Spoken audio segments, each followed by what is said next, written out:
Hey guys, welcome to Sunless Skies. This is supposed to be a steampunk setting video game. To my understanding, I think I'm playing like a captain of a steampunk ship and I'm controlling a crew. I don't know what the progression of the game is like. I don't know if it's story driven or run based, so that's basically all that I know about this. So let's hop into it. Begin a new game. If you die, you can only continue with a new captain. If you die, you can reload or continue with a new captain. Legacy or merciful. Alright. I will go with the legacy campaign because I'm no coward.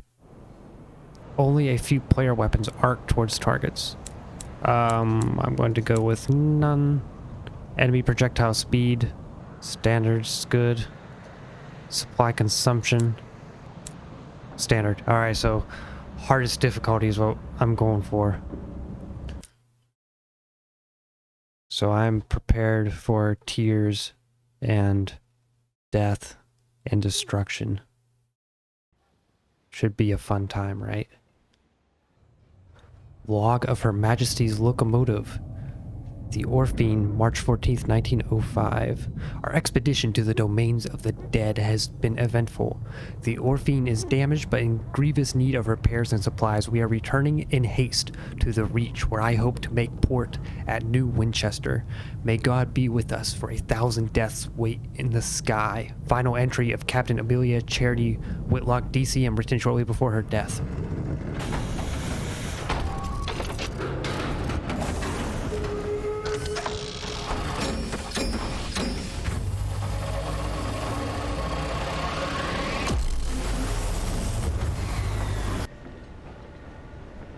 Oh.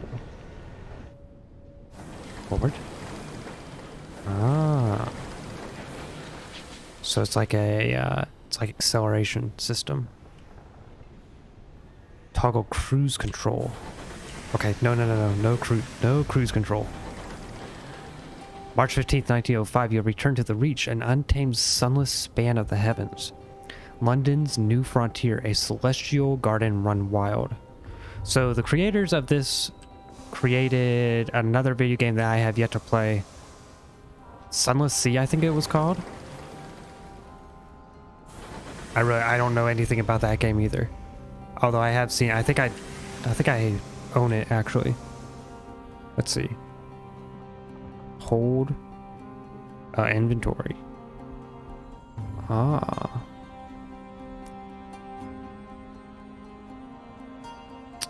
We have a crew of 6, I think. Advice for captains: the inventory, your possessions, anything that doesn't take up space in your hold, generally because it's small or entirely metaphysical, appears here.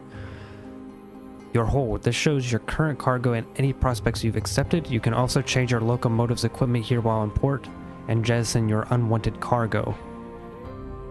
Okay. So far, I kind of like the music. Officers. First officer, quartermaster, signaler, chief engineer, mascot. Use this tab while in port to appoint them or at any time to talk to or otherwise interact with them. Oh, the map. What is a horror? Something to crave. Great. All right. Oh. Lots of different maps. All right.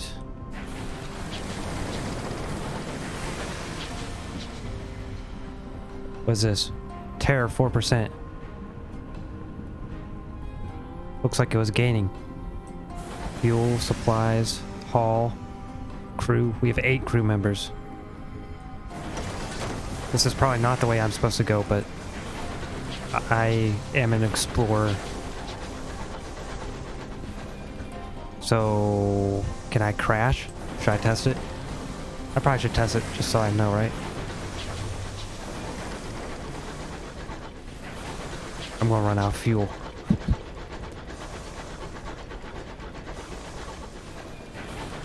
What is this? Okay, we can crash. We also just lost health. So let's not do that. Dodge left, dodge right. Okay. That's pretty cool. March 17, 1905. Your journey back from the Blue Kingdom was tumultuous. Your locomotive is damaged and Captain Whitlock is badly wounded. Poor Captain Whitlock. As first officer, the crew look to you. The nearest station is New Winchester. Can you get the Orpheum there safely? Let's hope, man.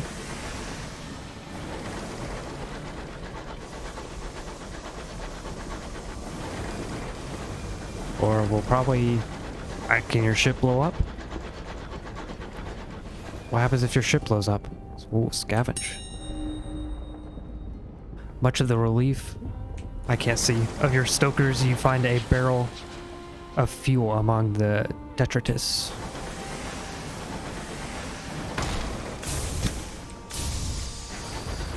Alright, this is going to take some getting used to. For me. A wreck drifts here, less fortunate even than you. We should scavenge her for repairs. Sure. Sounds good to me. The wreck hangs in the sky, pocked with recent gunfire. You and the boarding party don your sky suits, garments of waxed canvas, lined with felt to protect against the cold of the sky. Two of the crew are whispering as they dress. What business did Captain Whitlock have in the Blue Kingdom anyway? Why the devil did we trespass on the districts of the dead? You silence him, now is not the time. Leap across to the wreck. The gap between the two engines isn't wide, but the endless fathoms of heaven gape beneath it. Land ashore? Oh. Leading the way, you jump. Your stomach lurches with vertigo as the stars blaze above you and below. The air of the heavens is thin and torn by unpredictable winds. Then your boots hit the running board of the Ozymandias. Your leather-gloved hands fumble for a hold. One of your companions throws you a line, and you lash the two engines together. Only then do the rest of the boarding party follow you. One of them forces open an exterior hatch, and you clamber inside. Okay, so there might be a lot of reading. So if that's not your type of thing, then, you know. Her interior is cold, unlit, and whistles with wind. Your party's lamps spread buttery light over the narrow, paneled passages.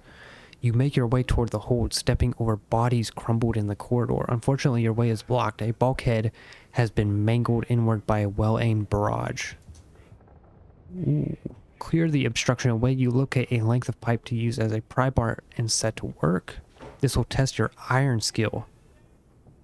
Iron is the skill of confronting and overcoming. Lead your party on a more precarious path.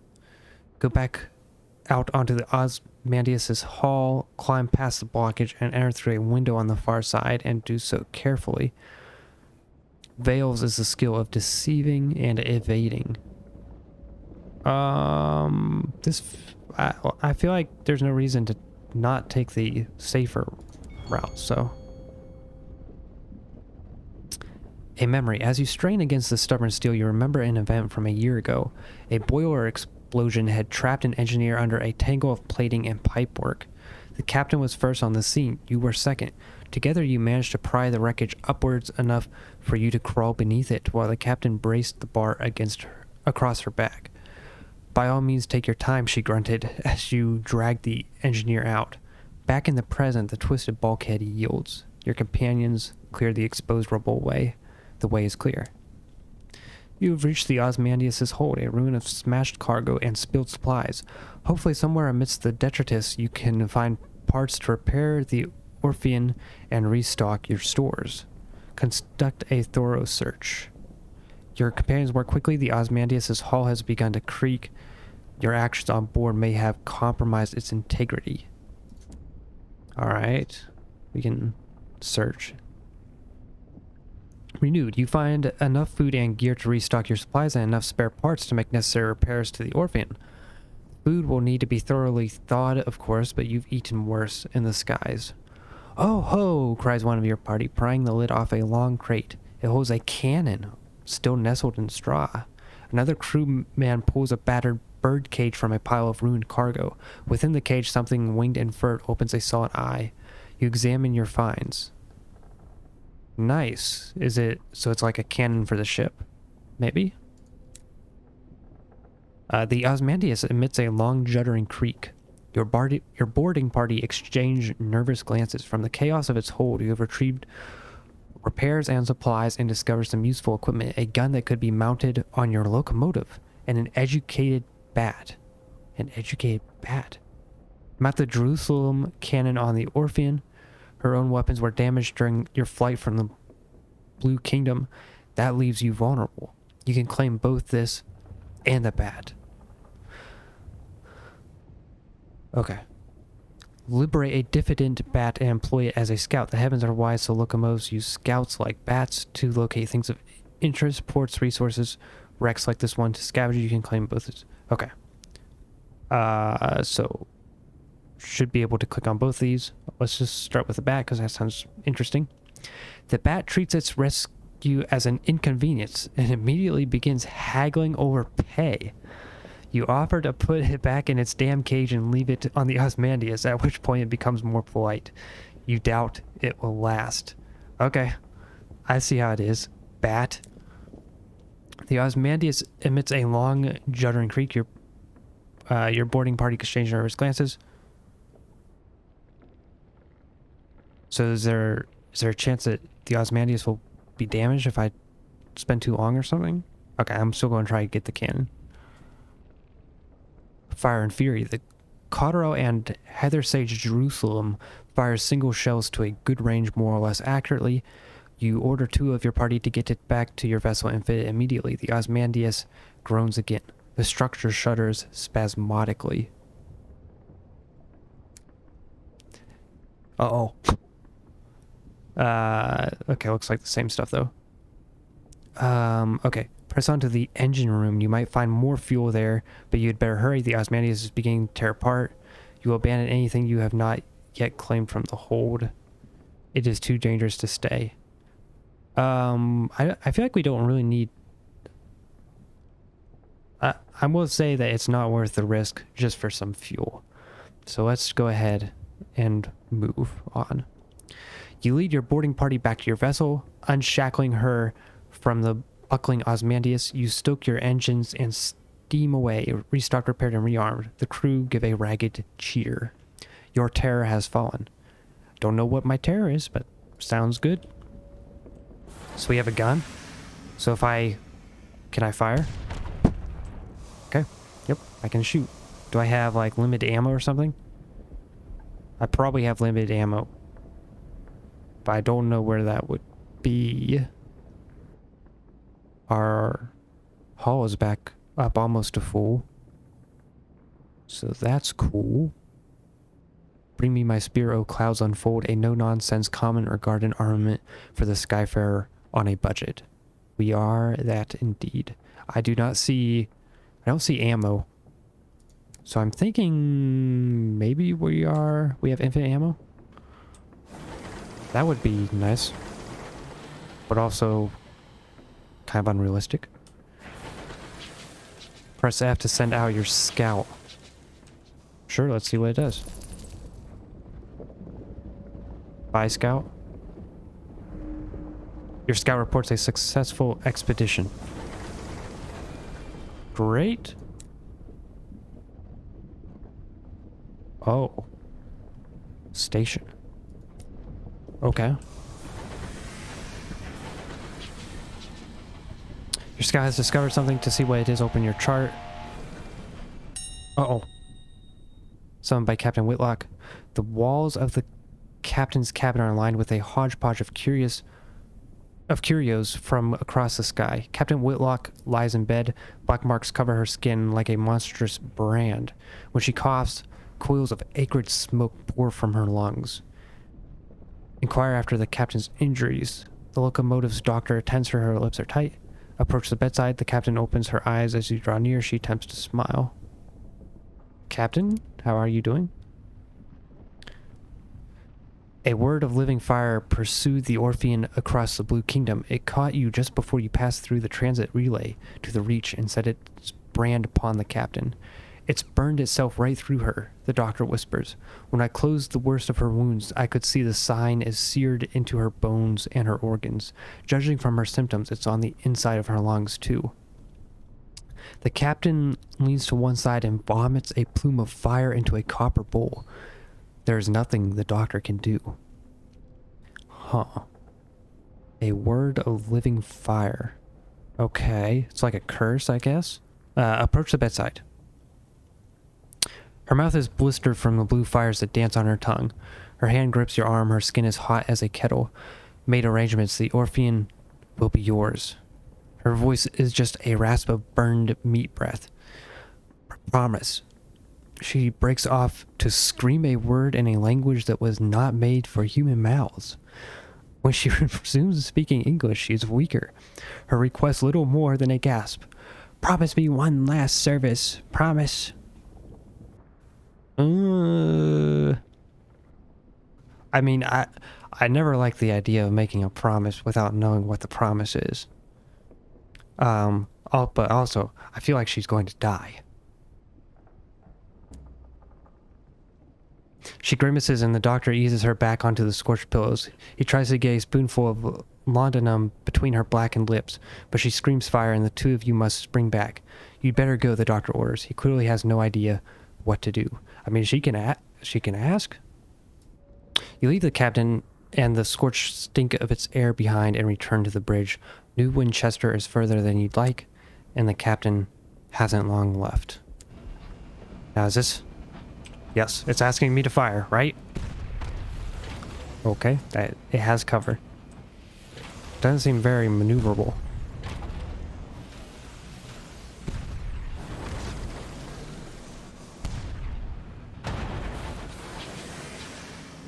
We hit it? Oh, there's more. Good thing it seems like I have unlimited ammo.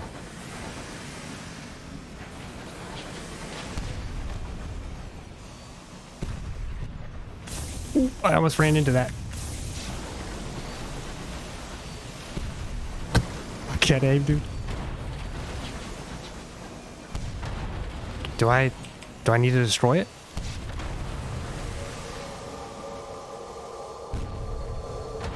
Nice hit. There we go. I'm getting used to this.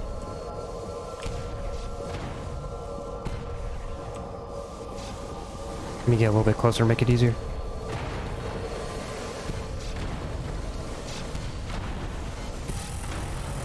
What's that noise? Oh, did we overheat? We overheated.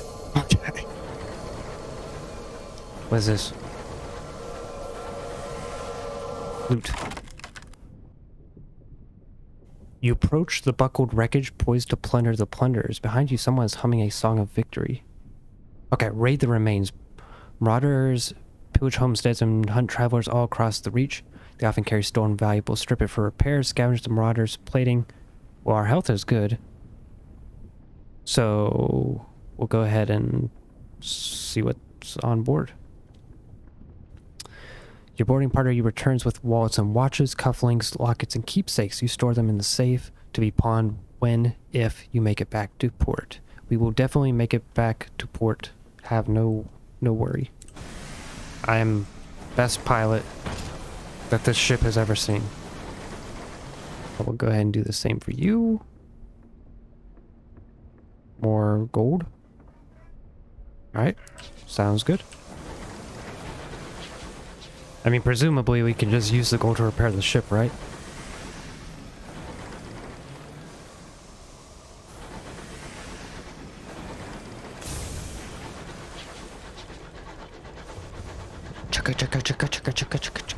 Okay, so I should go... What was chart? Tab?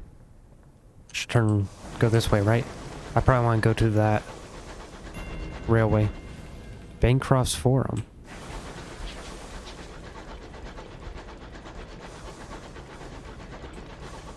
So it seems like we do indeed have infinite ammo, but we can overheat. A distant clamor of engine yards, an accretion of smog on the windows.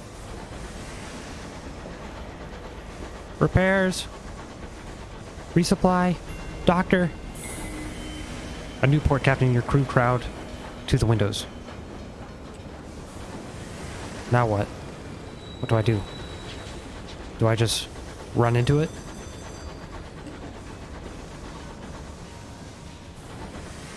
Full steam ahead.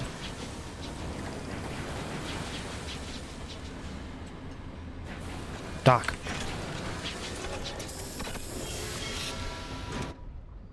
You coast into the bustle, the din, the soot, and the steam of Wovesi Station. It is clogged with other engines, scrappy mining locomotives from Lustrum Way, weathered explorers gleaming with frost, sleek company vessels with bright brass fittings. No sooner have you pulled into the sidings than a brusque station master bustles over.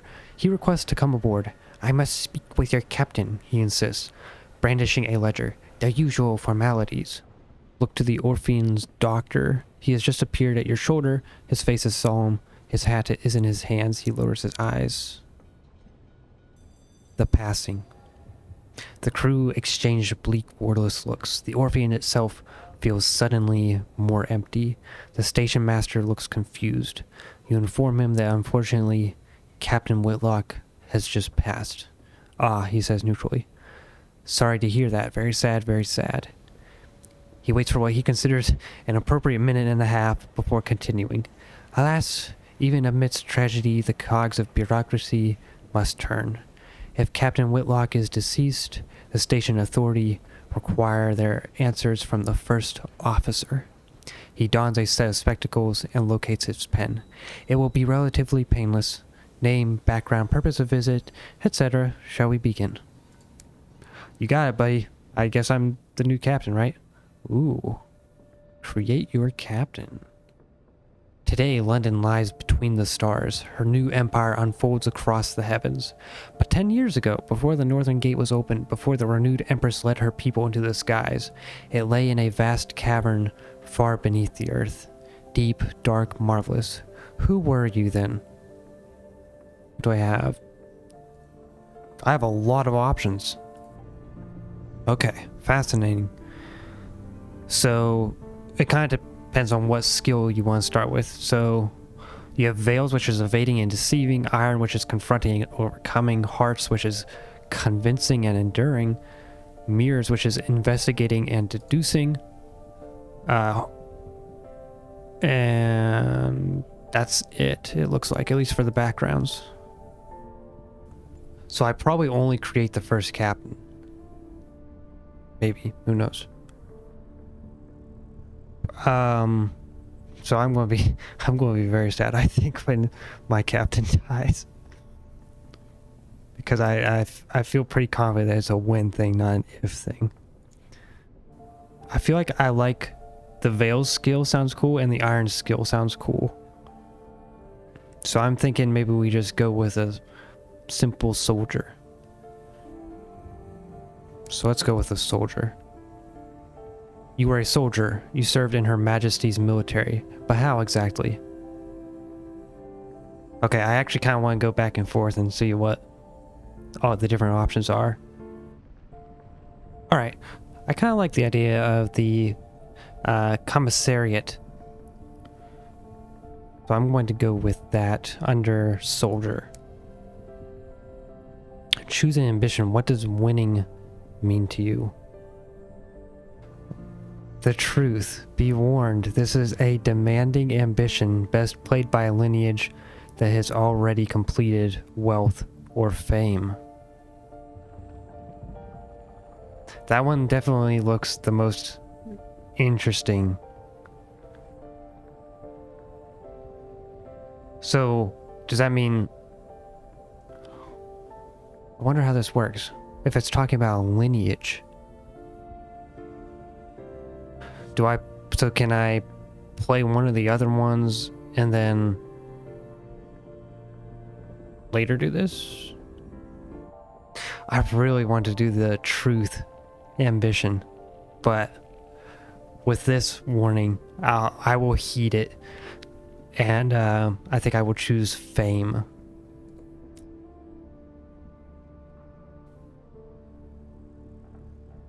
It's not changing. What? Oh, because he was wearing a hat. About no hat. I think I like no hat. This is kind of cool, actually. This is a interesting way to design portrait. Why are there so many brows?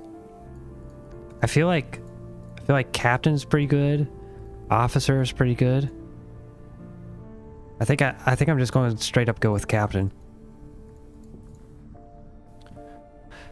Should I? Oh, it's going to change. Okay. I'll make my own name. Let me think. What do I want my name to be? Or the first captain's name?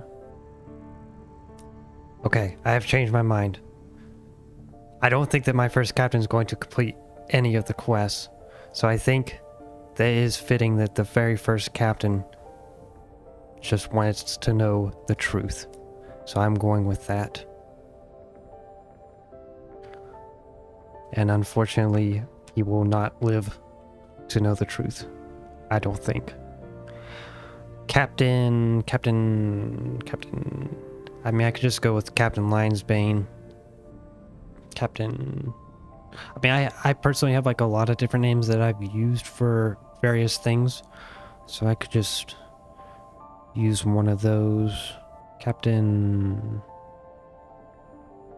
You know what? That's my middle name in real life. Okay. There he is, Captain Wolfgang. He was a soldier in the commissariat, and his goal or his ambition is to know the truth. 25 iron, 17 veil, 10 hearts, 10 mirrors.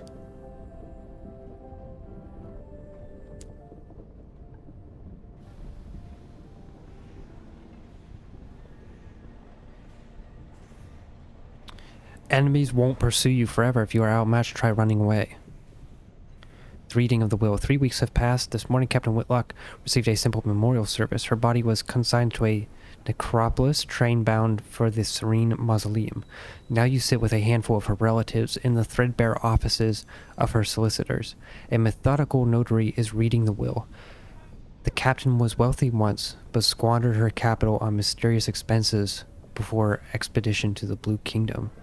Mysterious expenses. Listen to the end. The captain's relatives, from whom she was mostly estranged, are clearly wondering why you are here. You know, great question, dude. In a final codicil, the notary announces Captain Whitlock confirmed that possession of the Orphean was to pass to its first officer. That's me. He peers at you with dry, gray eyes. This includes a certain black box contained in the Orphean's hold. Captain Whitlock's final request was that at a time of your choosing, you transport said box to an address in London. He hands you an address card and deposit it there. You are not to look inside. She gave no explanation. At a time of my choosing. Okay, a mysterious black box. And that's it. You're captain now. The Orphean is yours. Captain Whitlock's legacy. You can investigate the black box at New Winchester.